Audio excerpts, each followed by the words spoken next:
Je suis directrice générale des technologies et de l'exploitation. Donc ça fait plus de 30 ans que je travaille à la RTBF et je suis passée par les différents services de l'entreprise en venant du business et maintenant je suis dans les technologies. Et donc je m'occupe de la dématérialisation de l'entreprise, mais également du support, de la maintenance, de l'IT, du service desk, donc de l'ensemble des technologies au service du business et des médias.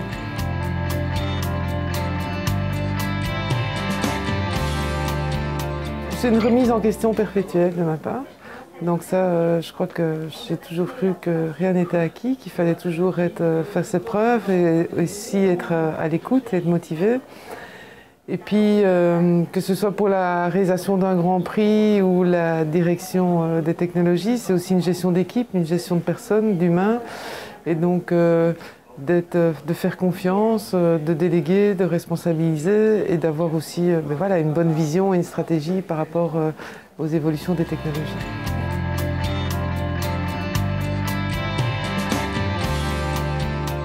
Alors je dirais, il y en a beaucoup.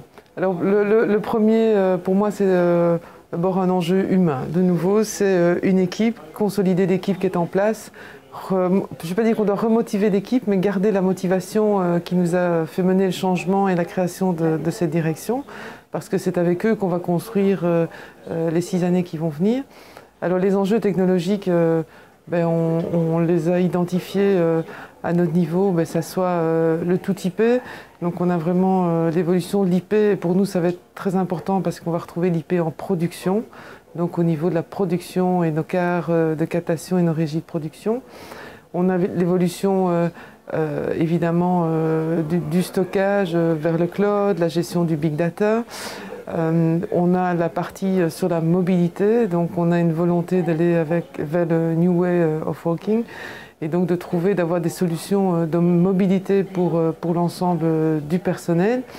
Et puis pour moi, après, on a un nouveau bâtiment pour Bruxelles, donc l'entreprise à Bruxelles le projet s'appelle Reyers 2020. Et donc là, on va pouvoir, on va devoir penser aujourd'hui aux technologies qu'on va devoir mettre en place dans 5 ans. Et puis derrière ça, c'est les défis, c'est quel sera notre business dans 5 ans, dans les 6 ans. Donc on doit penser technologie, donc être agile, innovant, anticipé pour pouvoir répondre à un business qu'on ne connaît pas. Alors évidemment, il y aura toujours du linéaire, du non linéaire, mais quel sera le pourcentage de l'un ou de l'autre? Voilà, donc ça c'est les défis pour nous.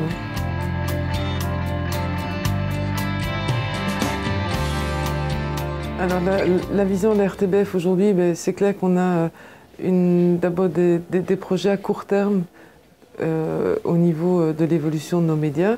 Donc on a vraiment une volonté d'être beaucoup plus transversal et transmédia, puisque en termes de service public, on a la chance, nous, d'avoir la radio, la TV et le web dans nos trois médias, donc de vraiment capitaliser là-dessus.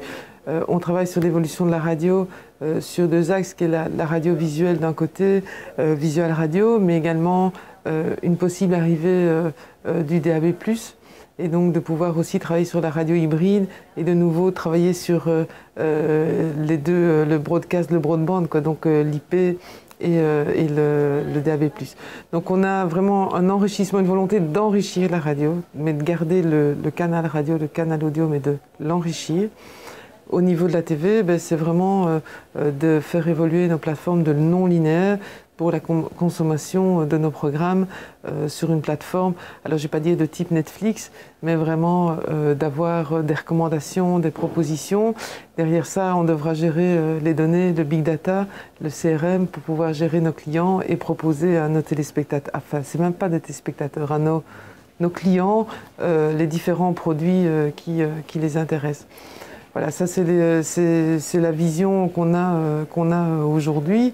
Après, on est persuadé qu'avec notre production propre qu'on garde très fort en interne au niveau de la RTBF et la production de contenu identifié belge ou francophone, on pourra garder notre place, en tout cas dans le linéaire et le non linéaire.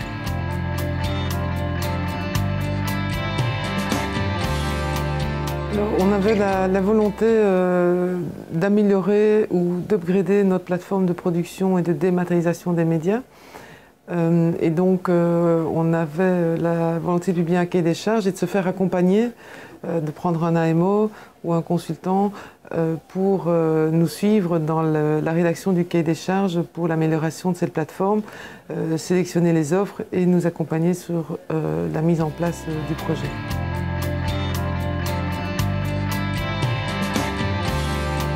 Alors, les options pour nous, au départ, c'était vraiment un accompagnement sur le cahier des charges de type consultance, mais on a vraiment eu la volonté de prendre un consultant qui connaissait le média, qui connaît la TV, qui connaît nos problématiques et être orienté beaucoup plus broadcast que IT.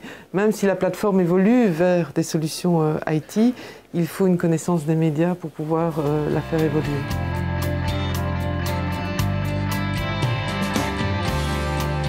Donc on a choisi Meslado à l'époque, justement parce qu'ils avaient cette connaissance des médias, cette connaissance de la problématique des utilisateurs, que ce soit des journalistes, des réalisateurs, et qu'ils avaient également une excellente connaissance du marché et de la convergence de l'IT et du broadcast dans les médias.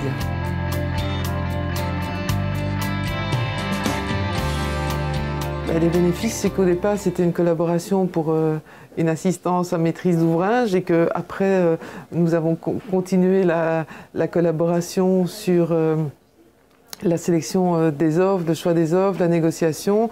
Pour aujourd'hui, ils nous ont accompagnés sur l'implémentation du POC et la validation du POC et sur la gestion de projet. Donc c'est vraiment une confiance, une compréhension de nos besoins, de trouver les profils qu'on avait besoin pour compléter nos profils à nous.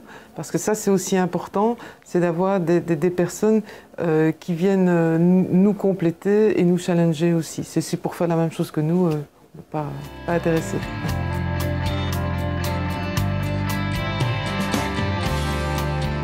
Je dirais d'abord la connaissance du marché, la connaissance des médias et avoir les profils qui sont en adéquation avec nos demandes et de pouvoir être réactif en fonction de nos nouvelles demandes et des changements dans nos demandes.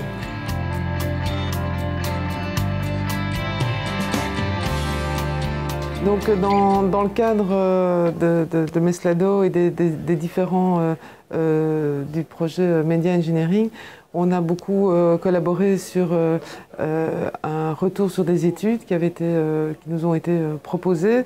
Et donc c'est vraiment toujours intéressant pour les équipes, comme je dis, de nous challenger et aussi de nous aider. Alors c'est vrai que par le passé, j'ai travaillé avec Forrester, on a proposé Gartner, et l'avantage de Meslado, c'est qu'ils sont plus proches de la réalité des produits du broadcast et sont complémentaires, je veux dire, à l'expertise que nous on a à l'RTBF pour amener à nos experts des études, que ce soit sur le 4K, l'IP ou le cloud dans le broadcast.